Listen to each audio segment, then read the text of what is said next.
قرآن مجید نے ارشاد فرمایا الا بذکراللہ تطمئن القلوب، فرمایا خبردار ہو جاؤ، اللہ کے ذکر میں ہی دلوں کا اطمینان ہے،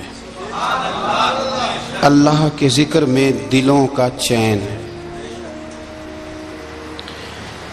لوگ بہت سارا مال، بہت ساری دولت، بہت ساری عقل اور بہت سارا شعور ہونے کے باوجود بے سکون ہیں۔ جس چیز نے زمانے کو تکلیف میں مبتلا کر دیا ہے اور جو چیز ڈھونڈنے سے نہیں ملتی وہ اطمینان ہے، وہ قرار ہے۔ لوگ بھیک مانگتے ہیں، منت کرتے ہیں، دہائی دیتے ہیں کہ کہیں سے سکون کی دولت مل جائے، لیکن وہ میسر نہیں آ رہی۔ بڑے بڑے لوگ ہیں، اور میں عرض کر چکا ہوں کہ مالدار بھی ہیں اور عقل مند بھی ہیں، باشعور ہیں، پڑھے لکھے ہیں، پر قلبی سکون، راحت، اطمینان، چین انہیں میسر نہیں آ رہا۔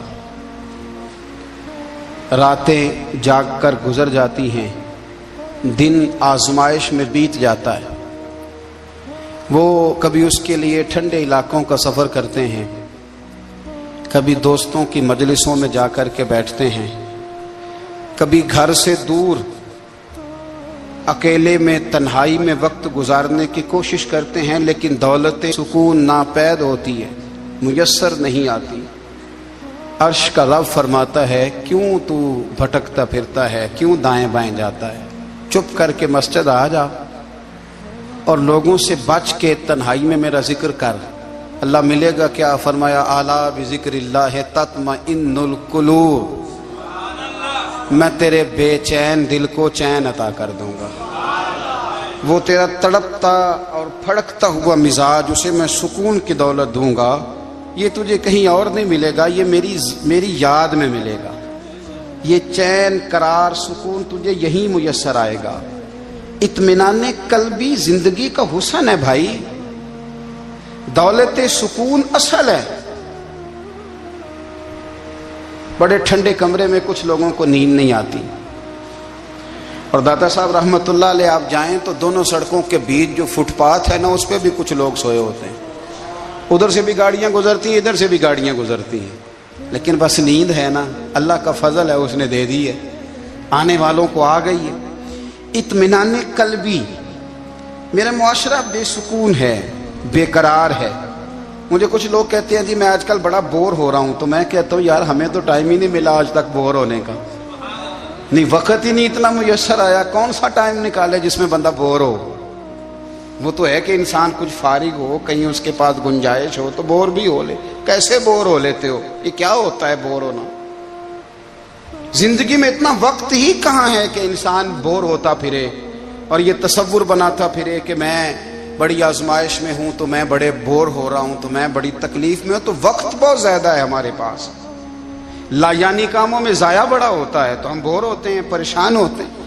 اللہ فرماتے ہیں یہ جو میری یاد ہے نا، لیکن اس کا بھی ایک طریقہ ہے یاد کا، اس طریقے سے اگر میرے رسول کریم علیہ السلام نے فرمایا اللہ کا ذکر اس طرح کرنا کہ دیکھنے والا تمہیں دیوانہ سمجھے،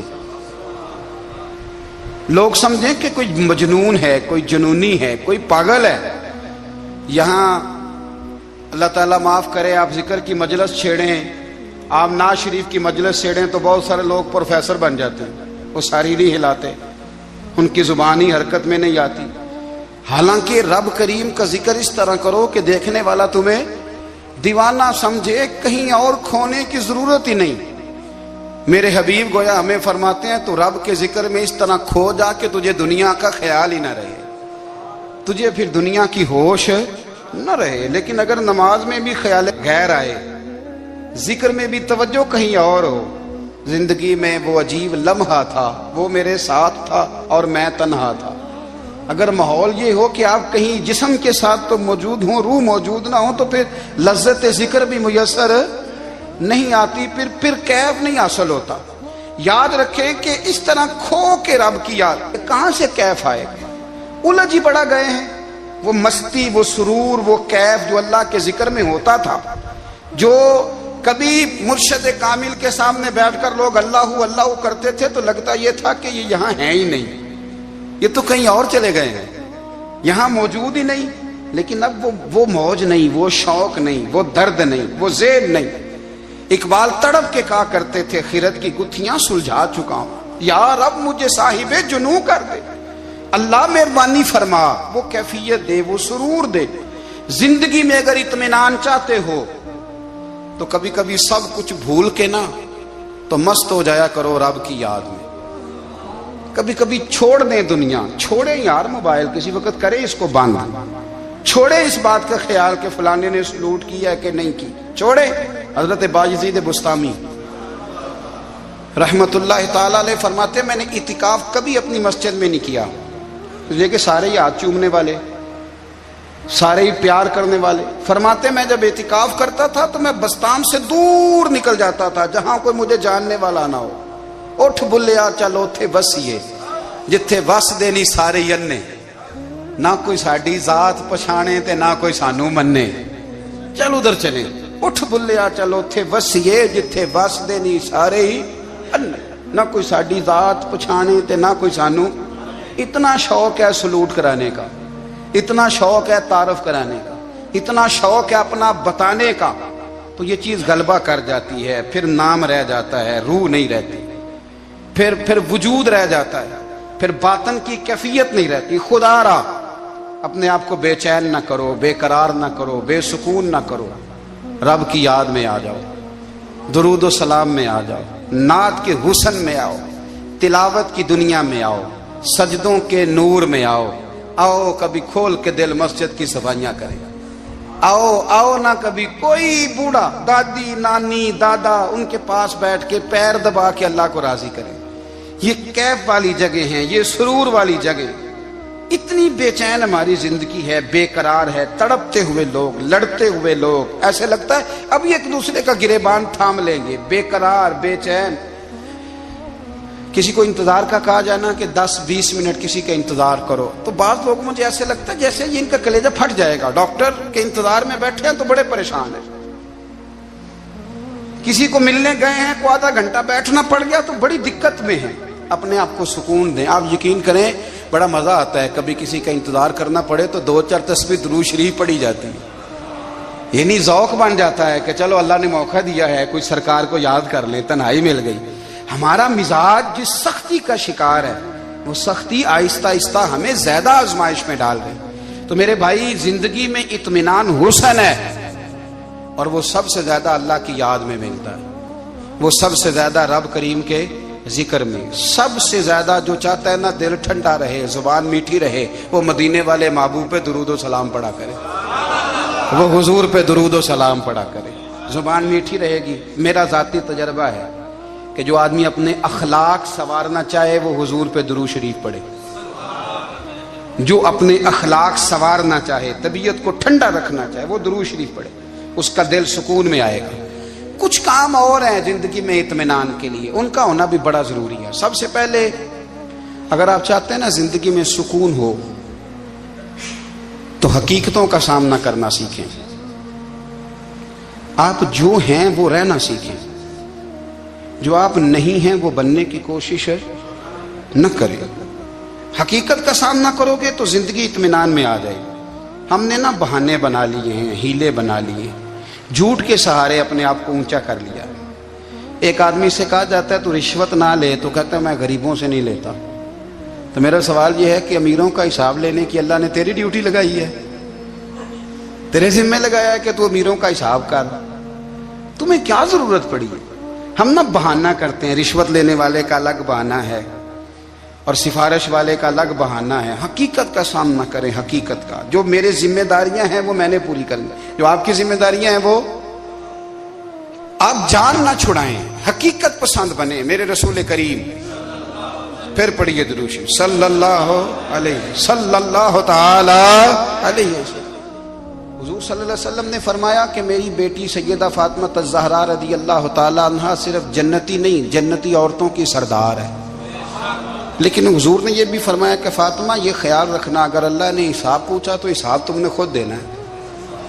نہیں، حقیقت کی طرف توجہ کرائی حضور نے. وہ صرف جنتی نہیں، جنتی عورتوں کی سردار ہیں، پر حقیقت کی جانب توجہ. میں حقیقت یہ ہے کہ اگر مالک نے حساب پوچھا تو اس کی تیاری بھی کرنی ہے. دیکھیں نا، ہمیں کچھ یقین نہیں، اللہ معاف کرے کہ ہمارا حساب کیسا ہوگا، لیکن کتنے آزاد ہیں. یعنی بڑی دلیری سے بندے کہتے ہیں فجر نہیں پڑھتا جی، 3 پڑھتا ہوں جی، شاہ رہ جاتی ہے جی، کپڑے صاف، بڑی دلیری سے. اور سیدہ فاطمہ الزہرا نے ساری رات مصلی باز رکھا ہے، حالانکہ انہیں یقین تھا کہ رب مجھے بغیر حساب کتاب جنت دے گا. حقیقت کا سامنا کریں. جو حقوق آپ کے ہیں وہ آپ نے ادا کرنے ہیں، جو ذمہ داریاں ہیں وہ ذمہ داریاں ہیں. دیکھیں نا، حضرت موسیٰ کلیم اللہ علیہ السلام کے پاس اسرائیل روح نکالنے آئے تو حضرت موسیٰ نے تھپڑ مارا، آنکھ نکال دی، واپس گئے. اللہ انہوں نے تو جلال فرمایا ہے، کہا موسیٰ علیہ السلام سے کہیے بیل کی پشت پر ہاتھ رکھیں، جتنے بال ان کے دستے مبارک کے نیچے آئیں گے اتنے 1000 سال ان کی عمر بڑھا دی جائے گی. یعنی میرے کان میں کوئی بتا دے کہ جناب 60 سال بڑھ گئی، کیا آپ کے کان میں کوئی کہہ دے تو خوشی ہوتی ہے کہ نہیں؟ لیکن یہ حقیقت پسندی نہیں، اس لیے کہ 60 بھی گزر جائیں گے، 70 بھی، یہ حقیقت نہیں. حضرت موسیٰ کلیم، چلے میں مثال دیتا ہوں، سمجھ لے 10 بال، حالانکہ بہت زیادہ آتے ہوں گے، 10 بال اگر حضرت موسیٰ کے ہاتھ کے نیچے آئے تو 10,000 سال تو عمر بڑھ گئی نا. 10 یعنی 10 سال نہیں، 10 نہیں، 10 بہت زیادہ تھی نا. تو حضرت موسیٰ کلیم اللہ علیہ السلام سے آ کے عرض کیا گیا حضور بیل کی پشت پر ہاتھ رکھیں، جتنے آپ کے ہاتھ کے نیچے بال آئیں گے اتنے 1000 سال عمر بڑھ جائے گی. تو حضرت موسیٰ نے حقیقت پسندی والی بات کی. فرمایا پھر کیا ہوگا؟ 10,000 سال کے بعد پھر کیا ہوگا؟ کہ حضور جانا تو پھر بھی ہے. فرمایا پھر ابھی چلتے ہیں. اگر جانا ہے نا، جانا ہے تو پھر، اگر جانا ہے تو پھر ابھی. اور سجنوں اگر نماز پڑھنی ہے تو ابھی کیوں نہیں؟ اگر داڑھی رکھنی ہے تو پھر رمضان کا انتظار کیوں کریں؟ ابھی کیوں نہیں؟ اگر سچ بولنا ہے تو پھر، اگر رزق حلال کھانا ہے تو پھر انتظار کاہے کا؟ حقیقت ہوتی ہے، بہانہ ہوتا ہے. حقیقت چھپ نہیں سکتی بناوٹ کے اصولوں سے، کیونکہ خوشبو آ نہیں سکتی کبھی کاغذ کے پھولوں سے. یہ بات یاد رکھیں. اگر جانا ہے تو حضرت کلیم فرمانے لگے پھر 10,000 سال کے بعد بھی جانا ہے تو آج بھی. ہمیں بے قراری زندگی میں اس لیے کہ ہم حقیقت پسند نہیں، ہم بہانوں میں، ہم ہواؤں میں جیتے ہیں، ہواؤں میں، خیالات میں زندگی گزارتے ہیں. بڑا ٹائم پڑا ہے. مثلاً کتنا میرے رسول کریم صلی اللہ تعالی علیہ وآلہ وسلم نے ایک دن صحابہ سے فرمایا تمہیں حیا نہیں آتی؟ حضور کیا ہوا؟ فرمایا وہ والے مکان بناتے ہو جن میں تم رہ نہیں سکتے، وہ والا مال جمع کرتے ہو جو کھا نہیں سکتے، حیا نہیں آتی؟ عرض کی حضور حکم کریں. تو محبوب فرمانے لگے جوتے کا ایک تسمہ بند کرتا ہوں تو سوچتا ہوں دوسرا بند کرنے سے پہلے موت آ جائے گی. ایک سانس اندر جاتی ہے تو دوسرا آنے سے پہلے میں یاد کرتا ہوں کہ مجھے دنیا سے جانا ہے. تمہیں حیا نہیں آتی؟ وہ مکان بناتے ہو جن میں رہ ہی نہیں سکتے، وہ مال جمع کرتے ہو جو کھا. حقیقت پسند نہیں بھائی. ہم بہت سارے لوگ یہاں بڑی باتیں سناتے ہیں، بڑی، میں کہتا ہوں اصل میں نا زیادہ باتیں سنا کے نا بیچارہ اپنے آپ کو مطمئن کرنا چاہتا ہے. اصل بات یہ ہے کہ اندر سے نا ہلا ہوا ہے، کچھ بھی نہیں، بڑا زیادہ ہنستا ہے اور مجھے لگتا ہے کہ کوئی گہرا زخم چھپا رہا. اس لیے ملمہ سازی، حقیقت پسند بنو، حقیقت پسند. یاد رکھنا من ترک صلاۃ متعمدا فقد کفر. میرے رسول نے حقیقت بیان کی. فرمایا جس نے ایک نماز بھی جان بوجھ کے چھوڑی اس نے رب کے رب ہونے کا انکار کیا، اس نے کفران نعمت کیا. یہ حقیقت ہے. کوئی کلیریفیکیشن نہیں، کوئی وضاحت نہیں. جو نماز نہیں پڑھتا، جھوٹ بولتا ہے، غلط بیانی کرتا ہے. جو شخص رزق حرام کما کے کہتا ہے کہ اس کے بغیر گزارا نہیں چلتا، وہ جھوٹ بولتا ہے. اس لیے کہ رب فرماتا ہے جب تجھے پیدا کیا ہے تو تیرا رزق میرے ذمہ ہے. اللہ فرماتا ہے کہ لا یکلف اللہ نفسا الا وسعها، میں کسی پر وہ بوجھ نہیں ڈالتا جو اٹھا نہ سکے. نماز فرض کیا، اس کا مطلب ہے ہم پڑھنے کے قابل ہیں.